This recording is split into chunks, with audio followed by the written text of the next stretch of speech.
ಹೇ guys, ಎಲ್ಲರಿಗೂ ನಮಸ್ಕಾರಗಳು. Welcome back to Sagar stories bus. Top grading ಅಪ್ಡೇಟ್ಸ್ಗೆ ಎಲ್ಲರಿಗೂ ಸ್ವಾಗತ. Welcome back. ಮೊದಲನೇ ಅಪ್ಡೇಟ್ಗೆ ಹೋಗ್ಬಿಡೋಣ ಮಗ. ಯಾವುದೇ ಡಿಲೇ ಇಲ್ದಂಗೆ ಹಾರ್ದಿಕ್ ಪಾಂಡ್ಯ ರಿಲೇಟೆಡು ಅಪ್ಡೇಟು ಬರ್ತಾ ಇದೆ. Another level of fitness test ಇರುತ್ತಂತೆ, ಅಸೆಸ್ಮೆಂಟ್ ಇರುತ್ತಂತೆ ಹಾರ್ದಿಕ್ ಪಾಂಡ್ಯಗೆ. ಸೊ ಇದನ್ನ ಆಲ್ರೆಡಿ ನಿಮಗೆ ಅಪ್ಡೇಟ್ನ ಕೊಡಿದೆ, ಇನ್ನೂ ಒಂದ್ಸಲ ಹೇಳ್ತಾ ಇದ್ದೀನಿ. ಇವತ್ತಿನ ಮ್ಯಾಚ್ಗಿನ ಮುಂಚೆ ಇವರಿಗೆ ಅಸೆಸ್ಮೆಂಟ್ ಇರುತ್ತಂತೆ. ಅದಾದಮೇಲೆ ಇವರು ಫಿಟ್ ಇದ್ದಾರಾ, ಮ್ಯಾಚ್ ಫಿಟ್ ಇದ್ದಾರಾ ಇಲ್ವಾ ಅನ್ನೋದನ್ನ ಯೋಚನೆ ಮಾಡಿಬಿಟ್ಟು ಮುಂಬೈ ಇಂಡಿಯನ್ಸ್ ಅವ್ರನ್ನ ಆಡ್ಸೋದ ಬಿಡೋದ ಅನ್ನೋದ್ರ ಬಗ್ಗೆ ಯೋಚನೆ ಮಾಡ್ತಾರೆ. ಪಾಂಡ್ಯ ಅಂತೂ ಬಂದಿದ್ದಾರೆ, 2 ದಿನ ಹಿಂದೆ ಬಂದರು. NCA ಕಡೆಯಿಂದ ಕ್ಲಿಯರೆನ್ಸ್ ಸಿಕ್ಕಿದೆ. NCA ಕಡೆಯಿಂದ ಕ್ಲಿಯರೆನ್ಸ್ ಸಿಕ್ಕಿದೆ ಅಂದರೆ ಆಲ್ಮೋಸ್ಟ್ ಫಿಟ್ ಇದ್ದಾರೆ ಅಂತಲೇ ಅರ್ಥ. ಬಟ್ ಇಲ್ಲಿ IPLಗೆ ಫಿಟ್ ಇದ್ದಾರಾ, ಅವರ ಮೆಂಟಲ್ ಸ್ಟ್ರೆಂತ್ ಯಾವ ಥರ ಇದೆ, ಮೆಂಟಲಿ ಓಕೆ ಇದ್ದಾರಾ ಅವರು ಮ್ಯಾಚ್ನ ಆಡೋದಕ್ಕೆ. ಸೊ ಇದೆಲ್ಲನೂ ಕೂಡ ನೋಡಬೇಕಾಗುತ್ತೆ. ಬರೀ ಫಿಸಿಕಲಿ ಫಿಟ್ ಇರೋದು ಮಾತ್ರ ಅಂತಲ್ಲ, ಮೆಂಟಲಿ ಫಿಟ್ಟು ಕೂಡ ಇರಬೇಕು. ಪಾಂಡ್ಯ ಅವರು ಸಿಕ್ಕಾಪಟ್ಟೆ ಹೇಳಿದರು, ಇಲ್ಲ ನಾನು ಒಂಥರ ಇದಾಗೋಗ್ಬಿಟ್ಟಿದ್ದೀನಿ, ಸೈಕಾಗಿ ಹೋಗ್ಬಿಟ್ಟಿದ್ದೀನಿ, ನನಗೆ ಆಗ್ತಾ ಇಲ್ಲ, ಒಂದು ಸ್ವಲ್ಪ ಬ್ರೇಕ್ ತೊಗೊಬರ್ಬೇಕು ಅನ್ನೋ ಥರನೇ ಹೇಳಿದರು ಪಾಂಡ್ಯ ಅವರು. ಸೊ ಬ್ರೇಕ್ ತೊಗೊಂಬಂದಿದ್ದಾರೆ, ನೋಡೋಣ ಆಡೋದ್ರ ಆಡೋದಿಲ್ವ ಇವತ್ತು ಅಂತ. ಅಪ್ಡೇಟ್ ನಂಬರ್ 2, ಅಲ್ಲ ಈ ಶುಭ್ಮನ್ ಗಿಲ್ ಏನ್ಗರು ಟ್ರೆಂಡು ಸ್ಟಾರ್ಟ್ ಆಗಿರೋದು. ಶುಭ್ಮನ್ ಗಿಲ್ ಪ್ರತಿಯೊಂದು ಮ್ಯಾಚು ಗೆಲ್ತಾರೆ, ಪ್ರತಿಯೊಂದು ಮ್ಯಾಚಿಗೆ ಗೆಲ್ತಾ ಇದ್ದಂಗೆ ಬಂದ್ಬಿಟ್ಟು ಒಂಥರ ಉರಿಯೋ ಅಂಥ ಪೋಸ್ಟ್ನ ಹಾಕ್ತಾರೆ ಅಂತ ಹೇಳಬೇಕು. ಆಪೋನೆಂಟ್ಗೆ ಉರಿಯೋ ಅಂಥದ್ದು. ಅದು ನಮ್ಮ RCB ಅಗೇನ್ಸ್ಟು ಹಾಕಿದ್ದಾರೆ, ಇನ್ನು ಆಲ್ಮೋಸ್ಟ್ ಎಲ್ಲ ಟೀಮ್ ಅಗೇನ್ಸ್ಟ್ನೂ ಕೂಡ ಹಾಕೊಂಡ್ಬರ್ತಾ ಇದ್ದಾರೆ. ಸೊ ಒಂಥರ ಟ್ರೆಂಡ್ನ ಸ್ಟಾರ್ಟ್ ಮಾಡಿಬಿಟ್ರೆ, ಟ್ರೆಂಡ್ನ ಸೆಟ್ ಮಾಡಿದರೆ ಅಂತ ಅಂದ್ಕೊಳ್ಳಿ. ನಿನ್ನೆ ಮ್ಯಾಚ್ನ ಗೆಲ್ಲೋದ್ರ ಮೂಲಕ ರಶೀದ್ ಖಾನು ಸಖತ್ತಾಗಿ 4 ವಿಕೆಟ್ಸ್ನೇ ಇದ್ದರು, ಜೊತೆಗೆ ಶುಭ್ಮನ್ ಗಿಲ್ ಕೂಡ ಬೆಟ್ರಾಗಿ ಪರ್ಫಾರ್ಮ್ ಮಾಡಿದ್ರು. ಸೊ ಇಬ್ಬರು ಕಿವಿನ ಮುಚ್ಕೊಂಡ್ರು ಅಂತ ಪೋಸ್ಟ್ನ ಹಾಕ್ಬಿಟ್ಟು ಕ್ಯಾಪ್ಷನ್ ಕೊಟ್ಟಿದ್ದಾರೆ, ಪಿಂಕ್ ಸಿಟಿ ಬ್ಲೂ ರಿಸಲ್ಟ್ ಅಂತ ಹಾಕಿದ್ದಾರೆ. ಪಿಂಕ್ ಸಿಟಿಲಿ ಬಂದ್ಬಿಟ್ಟು ನಾವು ಬ್ಲೂ ರಿಸಲ್ಟ್ನ ತೊಗೊಂಡೋಗಿದ್ದೀವಿ ಅಂತ. ಸೊ ನೋಡಿ, ಎಲ್ಲ ಆಗ್ತಾ ಇದೆ ಅವ್ರ ಪರವಾಗಿ. ಎಲ್ಲ 4 ಕನ್ಸಿಕ್ಯೂಟಿವ್ ಮ್ಯಾಚ್ನ ಗೆದ್ದಿರೋದ್ರಿಂದ ಈ ಥರ ಪೋಸ್ಟ್ನ ಬಿಡ್ತಾ ಇದ್ದಾರೆ. ಸೊ ಸೀಸನ್ ಸ್ಟಾರ್ಟಿಂಗಲ್ಲಿ ಎಲ್ಲ ಉಣ್ಕೊಂಡು ಹೋಗಿದ್ರು, ಅವಾಗ ಸೈಲೆಂಟ್ ಆಗಿ ಹೋಗ್ಬಿಟ್ರು ಶುಭ್ಮನ್ ಗಿಲ್. ಬಟ್ ಇವಾಗ ಕನ್ಸಿಕ್ಯೂಟಿವ್ ಆಗಿ ಗೆಲ್ತಾ ಇರೋದ್ರಿಂದ ಖಂಡಿತ ಗೆಲ್ತಾ ಹೋಯ್ತು ಅಂತ ಅಂದಾಗ ಒಬ್ಬಿಯಸ್ಲಿ ಇದು ಕಾನ್ಫಿಡೆನ್ಸ್ ಅಂತ ಎಲ್ಲ ಆಗಿರೋ ನಮಗೆ ಯಾರು ಸರಿ ಸಾಟಿ ಅಂತ ಪೋಸ್ಟ್ಗಳನ್ನ ಬಿಡ್ತಾ ಇದ್ದಾರೆ. ಆ್ಯಂಡ್ ಕ್ರೀಪಿ ಕಾಮೆಂಟ್ ಕೂಡ ಆಗ್ತಾ ಇದ್ದಾರೆ, ಅಂದರೆ ಕ್ಯಾಪ್ಷನ್ ಕೂಡ ಆಗ್ತಾ ಇದ್ದಾರೆ ಅದಕ್ಕೆ. ಅಪ್ಡೇಟ್ ನಂಬರ್ 3, ನಿನ್ನೆ GT ಬೌಲರ್ ಆಗಿರೋ ನಮ್ಮ ಸಿರಾಜ್ ಭಯ್ಯ ಸೂರ್ಯವಂಶಿ ವಿಕೆಟ್ನ ಎತ್ತಾ ಇದ್ದಂಗೆ ಸಿಕ್ಕಾಪಟ್ಟೆ ಒಂಥರ ಸೈಕ್ ಸೆಲೆಬ್ರೇಷನ್ ಮಾಡಿದ್ರು, ಒಂಥರ ರೊಚ್ಗೆ ಸೆಲೆಬ್ರೇಟ್ ಮಾಡಿದ್ರು. ಸೊ ಇಲ್ಲಿ KL ಜೆಮಿಸನ್ ರೊಚ್ಗೆ ಎದ್ಬಿಟ್ಟು ಒಂಥರ ಸೀಸನ್ ಬೌಲರ್ಸ್ ಆಗಿರೋಂಥವ್ರು ಇದನ್ನ ಕಾಮೆಂಟ್ ಮಾಡಿದ್ದಾರೆ. ಸೀಸನ್ ಬೌಲರ್ಸ್ ಆಗಿರೋಂಥ ಇವರನ್ನೇ, ಸ್ವಲ್ಪ ಎಕ್ಸ್ಪೀರಿಯನ್ಸ್ ಜಾಸ್ತಿ ಇರೋಂಥ ಇವರನ್ನೇ, KL ಜೆಮಿಸನ್ ಆಗಿರಲಿ, ಸಿರಾಜ್ ಭಯ್ಯ ಆಗಿರಲಿ, ಇಬ್ಬರೂ ಕೂಡ ಈ ರೇಂಜಿಗೆ ಸೆಲೆಬ್ರೇಟ್ ಮಾಡಿದ್ರೆ. ವೈಭವ್ ಸೂರ್ಯವಂಶಿಯ ವಿಕೆಟ್ಗೆ, 15 ವರ್ಷದ ಹುಡುಗನ ವಿಕೆಟ್ಗೆ ಅಂತಂದರೆ ಇದೇ ತೋರಿಸುತ್ತೆ ಆ ವೈಭವ್ ಸೂರ್ಯವಂಶಿಯ wicket it has become a big wicket. ಅವ್ರನ್ನ ಎತ್ತಿತ್ತು ಅಂದರೆ ಮ್ಯಾಚ್ನ ಗೆದ್ವಿ, 3/4 ಭಾಗ ಮ್ಯಾಚ್ನ ಗೆದ್ವಿ ಅಂತ ಫಿಕ್ಸ್ ಆಗೋಗ್ಬಿಡ್ತಾರೆ ಟೀಮು. ಅದು ತೋರಿಸ್ತಾ ಇದೆ ಅವ್ರ ಅಗ್ರೆಸಿವ್ ಸೆಲೆಬ್ರೇಷನ್ಲಿ. ಅದು KL ಜೆಮಿಸನ್ ಆದರೂ ಆಗಿರಲಿ, ಜೊತೆಗೆ ಸಿರಾಜ್ ಭಯ್ಯದಾರು ಆಗಿರಲಿ. ಸೊ ಅಗ್ರೆಸಿವ್ ಸೆಲೆಬ್ರೇಷನ್ನೇ ತೋರಿಸುತ್ತೆ ಎಂಥ ವಿಕೆಟು ಅದು ಅಂತ. ಹೌದು, ನಿಜಾಗ್ಲೂ ಒಂಥರ ಆ ರೇಂಜಿಗೆ ಸೆಲೆಬ್ರೇಟ್ ಮಾಡಿ. ಬರೀ ಇವ್ರು ಮಾತ್ರ ಅಂತಲ್ಲ, ಆಲ್ಮೋಸ್ಟ್ ಸ್ವಲ್ಪ ಜನ ಸೆಲೆಬ್ರೇಟ್ ಮಾಡದೇ ಇರ್ಬೋದು, ಬಟ್ ಆದರೂ ಕೂಡ ಖುಷಿ ಅಂತೂ ಖಂಡಿತ ಆಗುತ್ತೆ ವೈಭವ್ ಸೂರ್ಯವಂಶಿ ವಿಕೆಟ್ ಎತ್ತಾ ಇದ್ದಂಗೆ. ಯಾಕಂದರೆ ಅವ್ರು ಇತ್ತು ಅಂದರೆ ಮ್ಯಾಚ್ನ ಸಿಂಗಲ್ ಹ್ಯಾಂಡಲ್ಲಿ ಎತ್ಕೊಂಡು ಹೋಗ್ಬಿಡ್ತಾರೆ ಅಂತ ಗೊತ್ತು. ಅಪ್ಡೇಟ್ ನಂಬರ್ 4, ಬಿಗ್ಗೆಸ್ಟ್ ಅಪ್ಡೇಟು ಬರ್ತಾ ಇದೆ IPL ಕಡೆಯಿಂದ. ನಾನು ವಿಡಿಯೋ ಮಾಡಿದ್ದೆ ಒಂದು, ನೋಡಿದ್ರೆ ಅಂತ ಅಂದ್ಕೊಂಡಿದ್ದೀನಿ. IPLದ ವ್ಯೂವರ್ಶಿಪ್ ಸಿಕ್ಕಾಪಟ್ಟೆ ಡೌನ್ ಆಗಿದೆ, ಆಲ್ಮೋಸ್ಟ್ 18% ಡೌನ್ ಆಗಿದೆ ಅಂತ. ಜೊತೆಗೆ ಅಡ್ವರ್ಟೈಸರ್ಸ್ಗಳು ಪ್ರಾಬ್ಲಮಲ್ಲಿದ್ದಾರೆ, ಓಡೋಗ್ತಾ ಇದ್ದಾರೆ ಅಡ್ವರ್ಟೈಸರ್ಸ್ಗಳು. ಈ ಕಡೆಯಿಂದ ಬ್ರಾಡ್ಕಾಸ್ಟರ್ಸ್ಗೆ ಸಿಕ್ಕಾಪಟ್ಟೆ ತೊಂದರೆ ಆಗ್ತಾ ಇದೆ ಅಂತ ಹೇಳಿದೆ. ನೆಕ್ಸ್ಟ್ ಸೈಕಲ್ ಏನಿದೆ ಬ್ರಾಡ್ಕಾಸ್ಟಿಂಗ್ ರೈಟ್ಸ್ದು, ಅದು ಸಿಕ್ಕಾಪಟ್ಟೆ ಡೌನ್ಗೆ ಹೋಗುತ್ತೆ, IPLದು ಕೆಳಗಡೆ ಕುಸ್ದು ಬೀಳುತ್ತೆ ಅಂತ. ಸೊ ಇವಾಗ ಬರ್ತಿರೋ ಅಪ್ಡೇಟ್ ಪ್ರಕಾರ ನೋಡ್ತಾ ಆಲ್ಮೋಸ್ಟ್ ಅಫಿಷಿಯಲಿ ಕನ್ಫರ್ಮ್ ಆಗಿರುವಂಥ ಅಪ್ಡೇಟು 26% ವ್ಯೂವರ್ಶಿಪ್ಪು ಕರೆಂಟ್ಲಿ ಇಲ್ಲಿನ ಪೊಸಿಷನ್ಗೂ ನೋಡ್ತು ಅಂದರೆ ಲಾಸ್ಟ್ ದಿನಗೆ ಕಂಪೇರ್ ಮಾಡ್ತು ಅಂದರೆ 26% ವ್ಯೂವರ್ಶಿಪ್ಪು ಡೌನ್ ಆಗಿದೆ ಅಂತೆ IPLದು. So it's a big thing to worry.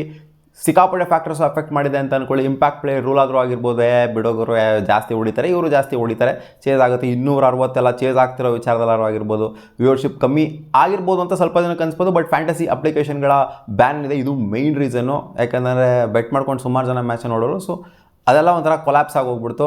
ಜೊತೆಗೆ ಇಲ್ಲಿ ಅಡ್ವರ್ಟೈಸರ್ಸ್ ಕೂಡ ಓಡೋಗ್ತಾ ಇದ್ದಾರೆ. ಏನಕ್ಕೆ ಅಂತಂದರೆ ಫ್ಯಾಂಟಸಿ ಅಪ್ಲಿಕೇಶನ್ಗಳು ಬೇರೆ ಇಲ್ಲ. ಸೊ ದುಡ್ಡಿಲ್ಲ ಬೇಸಿಕಲಿ ಕ್ರಿಕೆಟಲ್ಲಿ, ಅಷ್ಟರ ಮಟ್ಟಿಗೆ ದುಡ್ಡಿಲ್ಲ. ಮುಂಚೆ ಇದ್ದಷ್ಟು ದುಡ್ಡು ಕ್ರಿಕೆಟಲ್ಲಿ ಬರ್ತಾ ಇಲ್ಲ, IPLಲ್ಲಿ ಬರ್ತಾ ಇಲ್ಲ. ಸೊ ಒಂದು ಕಾಲದಲ್ಲಿತ್ತು ದುಡ್ಡು, ಯಾಕೆ ಹೇಳ್ತೀರಾ, ಆ ರೇಂಜಿಗಿತ್ತು ಕ್ರಿಕೆಟಲ್ಲಿ. ಸೊ ಎಲ್ಲ ಒಂಥರ ಚಿಕ್ಕ ಫ್ಯಾಕ್ಟರ್ಸ್ಗಳು ಕೂಡ ಅಫೆಕ್ಟ್ ಆಗುತ್ತೆ. MS ಧೋನಿ ಆಡದಿರೋದಾಗಿರ್ಬೋದು, ವ್ಯೂವರ್ಶಿಪ್ ಡೌನ್ ಆಗೋದಕ್ಕೆ.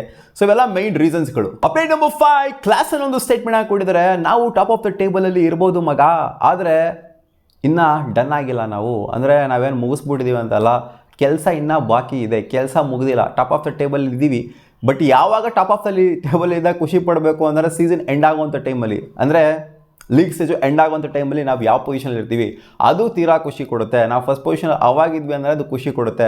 ಪ್ಲೇ ಆಫ್ಸಿಗೆ ನಾವು ಫಸ್ಟ್ ಪೊಸಿಷನಲ್ಲಿ ಹೋಗಿದ್ವಿ ಅಂತಲೂ ಖುಷಿ ಇರುತ್ತೆ. ಇವಾಗ ಫಸ್ಟ್ ಪೊಸಿಷನ್ ಇರೋದಕ್ಕೂ ಸೀಸನ್ ಎಂಡಲ್ಲಿ ಅಂದರೆ ಲೀಗ್ ಸ್ಟೇಜ್ ಎಂಡ್ ಆಗುವಂಥ ಟೈಮಲ್ಲಿ ಫಸ್ಟ್ ಪೊಸಿಷನ್ ಇರೋದಕ್ಕೂ ಸಿಕ್ಕಾಪಟ್ಟೆ ಡಿಫ್ರೆನ್ಸ್ ಇರುತ್ತೆ. ನೋಡೋಲ್ಲಪ್ಪ, ಸೀಸನ್ ಸ್ಟಾರ್ಟಿಂಗಲ್ಲಿ ಸುಮಾರು ಟೀಮ್ಗಳು ಟಾಪ್ ಆಫ್ ದ ಟೇಬಲ್ ಇದ್ದು ಇವಾಗೆಲ್ಲ ಕೆಳಗಡೆ ನ್ಯೂಟ್ಲಾಗ್ತಾ ಒಂದೊಂದೇ ಪೊಸಿಷನ್ ಜಾರ್ಕೊಂಬೋಗ್ತಾ ಇದ್ದಾವೆ. RCB ಆಲ್ಮೋಸ್ಟ್ ಒಂದು ತಿಂಗಳು 2ನೇ ಪೊಸಿಷನ್ ಉಳಿಸ್ಕೊಂಡಿತ್ತು. ಇವಾಗ ನೋಡಿ ಪಟ್ ಅನ್ನಂಗೆ ಕುಸ್ತು ಬಿದ್ದಿದೆ. ಎಷ್ಟು ಸಲ ನೋಡಿದ್ದೀನಿ ವಿಡಿಯೋ ಮಾಡೋಕ್ಕೆ ಅಂತ ಕೂತ್ಕೊಂಡಿರ್ತೀನಿ, ಕರೆಕ್ಟ್ ಟೈಮಿಗೆ ಪರ್ಫೆಕ್ಟಾಗಿ ಕರೆಂಟ್ ಹೋಗುತ್ತೆ ಮಗಂತೂ. ನೆಕ್ಸ್ಟ್ ಅಪ್ಡೇಟ್ ನಂಬರ್ 6, ರಾಯ್ಪುರಲ್ಲಿ ಆಗ್ತಾ ಇರುವಂಥ ಮ್ಯಾಚ್ ಇವತ್ತು ರೈನ್ ಪಾಸಿಬಿಲಿಟಿ ಏನೋ ಇದೆಯಾ ಅಂತ ಕೇಳ್ತು ಅಂತಂದರೆ ಹೌದು, ರೈನ್ ಪಾಸಿಬಿಲಿಟಿ ಇವತ್ತು ಇದೆ. ಆಲ್ಮೋಸ್ಟ್ 25 to 30% ರೈನ್ ಪಾಸಿಬಿಲಿಟಿ ಇದೆ ಮ್ಯಾಚ್ ಟೈಮಲ್ಲಿ ಅಂತ ಅಪ್ಡೇಟು ಬರ್ತಾ ಇದೆ ಮಗ. ಸೊ ಎಕ್ಸ್ಪೆಕ್ಟ್ ಮಾಡ್ಬೋದು ಇವತ್ತು ಮಳೆನ, ಯಾಕಂದರೆ ನೆನ್ನೆ ಅಂತೂ ಸಿಕ್ಕಾಪಟ್ಟೆ ಧಾರಾಕಾರ ಮಳೆ ರಾಯ್ಪುರ್ನ ಸ್ಟೇಡಿಯಮಲ್ಲಿ ಸುರಿದಿದೆ, ಜೊತೆಗೆ ಚೆನ್ನೈನ ಸ್ಟೇಡಿಯಮಲ್ಲೂ ಕೂಡ ಸುರಿದಿದೆ. ಇವತ್ತು ಎರಡು ಹೋಸ್ಟ್ ಮಾಡ್ತಾರೆ, ಯಾವುದೋ ಅಂದರೆ ಚೆನ್ನೈ ಹೋಸ್ಟ್ ಮಾಡಿದೆ, RCB ಹೋಸ್ಟ್ ಮಾಡಿದೆ ರಾಯ್ಪುರಲ್ಲಿ. ಚೇಪಕ್ಕಲ್ ಹೋಸ್ಟ್ ಆಗ್ತಿದೆ, ಚೇಪಕ್ಕಲ್ಲೂ ಕೂಡ ಸಿಕ್ಕಾಪಟ್ಟೆ ಮಳೆ ಬಂದಿದೆ ನೆನ್ನೆ. ಸೊ ಎರಡೂ ಇದರಲ್ಲೂ ಕೂಡ ಮಳೆ ಬಂದಿರೋದ್ರಿಂದ ಇವತ್ತು ಕೂಡ ಎಕ್ಸ್ಪೆಕ್ಟ್ ಮಾಡ್ಬೋದು ಮಳೆಯ ಸಾಧ್ಯತೆ ಇದೆ ಅಂತ. ಸೊ ನೋಡೋಣ ಅದೇನಾಗುತ್ತೆ ಕತೆ ಅಂತ. 20 to 30% ಆಲ್ಮೋಸ್ಟ್ ಪಾಸಿಬಿಲಿಟಿ ಅಂತಂದರೆ ಒಂದು ರೇಂಜಿಗೆ ಬಂದರೂ ಬರ್ಬೋದು ಅಥವಾ ಇಲ್ಲ ಅಂತಂದರೆ ಇಲ್ಲ, ಬಂದರೂ ಕೂಡ ಮ್ಯಾಚು ಆಡಿಸ್ದಂಗೆ ಇರೋದಕ್ಕಾಗೋದಿಲ್ಲ ಅಂತ ಅನ್ನಿಸ್ತಿದೆ. ಆಡಿಸ್ತಾರೆ ಅಂತ.